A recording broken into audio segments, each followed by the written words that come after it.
मेरा नाम सूर्य प्रताप है। मैं एक एक्स फाइटर पायलट हूँ। अपने आखिरी मिशन के दौरान मैं एक बुरे हादसे का शिकार हुआ था, जिसके बाद मैं कभी चल नहीं पाया। पर उस हादसे के बाद मैं पूरी तरह से बदल गया। इसलिए नहीं कि मेरे कमर का नीचे का हिस्सा बेजान हो गया था, बल्कि इसलिए कि उस हादसे के बाद मेरे अंदर मुझे किसी और के होने का एहसास होने लगा। और इस बार मुझसे कुछ ऐसा हो गया जो मैंने अपने सपने में भी नहीं सोचा था। इसीलिए उसी सिलसिले में मैंने अपने दोस्त इंस्पेक्टर विजय को अपने घर बुलवाया था। कैप्टन सूर्या, कैसे हो? ठीक हूँ बस। ये हाथ में ग्लव्स क्यों डाल रखे हैं, वो भी इतनी गर्मी में? इन्हीं हाथों के कारण सब कुछ हुआ है। सब कुछ हुआ है? क्या बोल रहे हो भाई?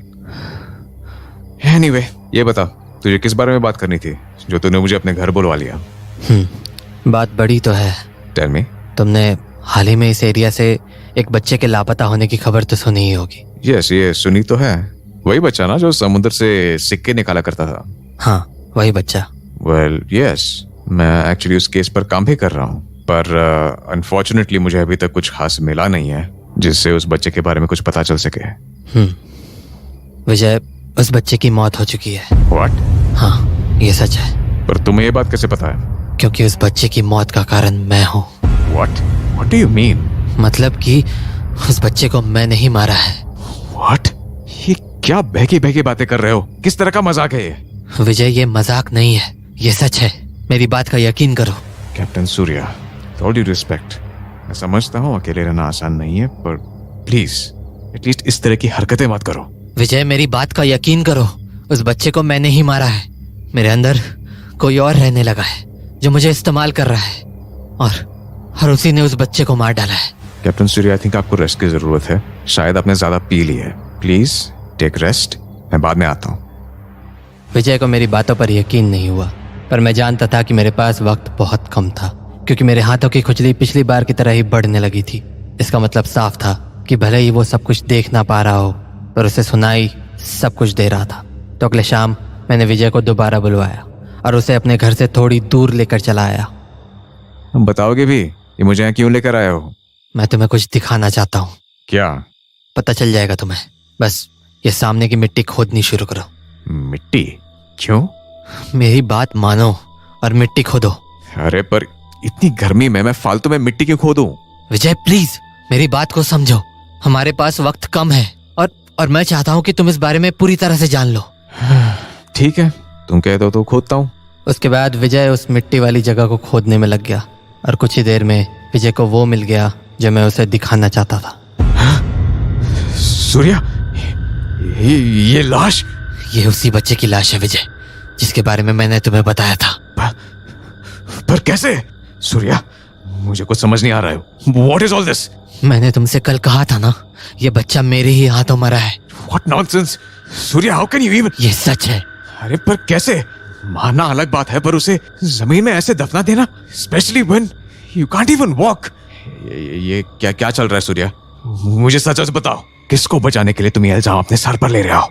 विजय, मैं जानता हूँ तुम ऐसा क्यों सोच रहे हो, और सच कहूँ तो मैं खुद भी इस बात को पहले समझ नहीं पाता था कि आखिर ये चीजें मुझसे हो कैसे रही हैं। पर फिर मुझे मेरा आखिरी मिशन याद आया, वही मिशन जब से सब कुछ बदल गया। क्या बोल रहे हो तुम? मैं समझा नहीं। विजय, मेरी हालत दिन ब दिन अजीब होती जा रही है।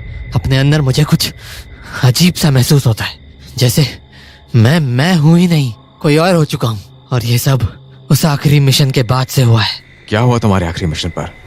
उस रात मैं अपना मिशन पूरा करके वापस लौट रहा था, तभी अचानक से मौसम बिगड़ गया। मुझे ये बात काफ़ी अजीब लगी, क्योंकि अक्सर हम क्लाउड कवर के ऊपर ही फ्लाई करते हैं, पर यूँ अचानक से इतने बादल का आना बहुत अजीब था। तो मैंने प्लेन को थोड़ी और ऊंचाई पर उड़ाना शुरू किया। तभी मुझे आसमान में कुछ अजीब सा दिखा। सामने कुछ ही दूर पर एक लाल रंग की गोल सी चीज़ थी, और वो बहुत ज़्यादा चमक रही थी। उसके आसपास मानो लाल रंग का धुआं उठ रहा था। मैं उसे देख ही रहा था कि अचानक मेरी आंखों के आगे अंधेरा छा गया।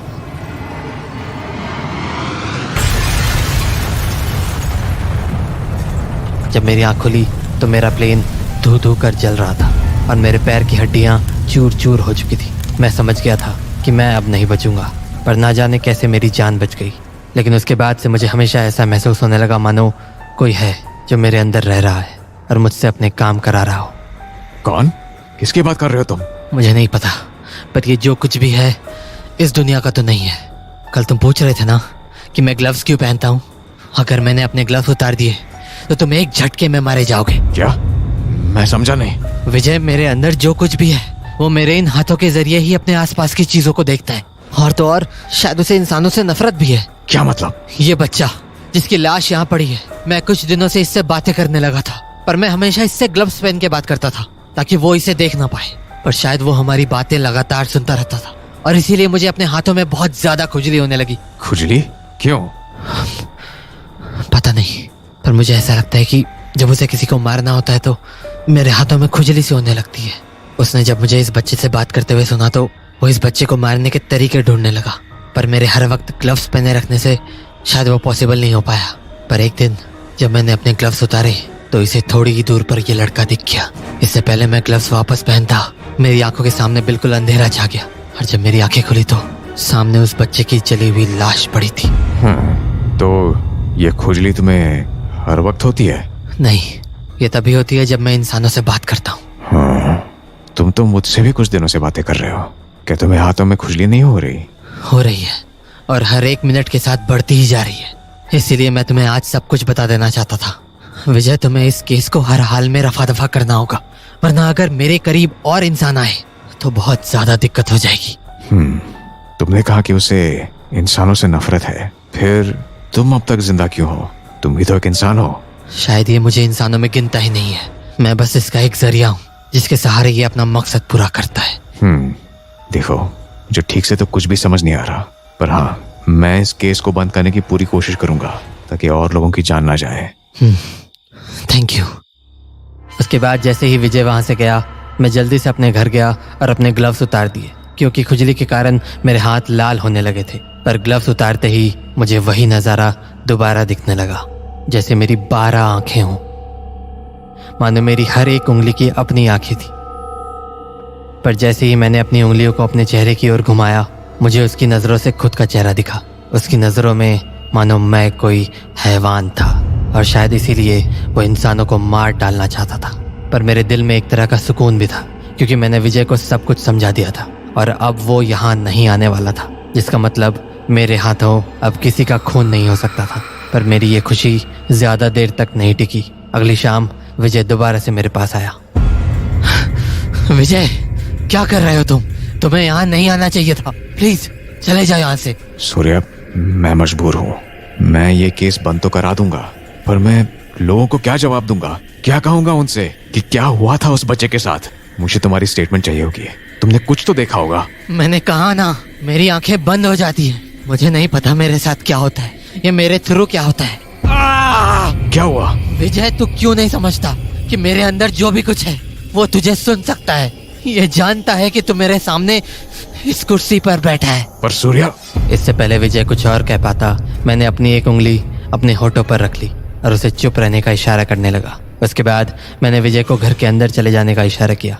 मेरी बात मानकर वो घर के अंदर चला गया और खिड़की से मुझे देखने लगा। कुछ देर बाद मैंने अपने ग्लव्स निकाल दिए और अपनी चेयर पर बैठा रहा। तभी अचानक मेरी आंखें बंद हो गई और हाथ सीधे से हो गए और धीरे धीरे मेरे हाथों की उंगलियां लंबी होने लगी और फिर एक ही झटके में मेरी सारी उंगलियां आसमान के बहुत ऊपर चली गईं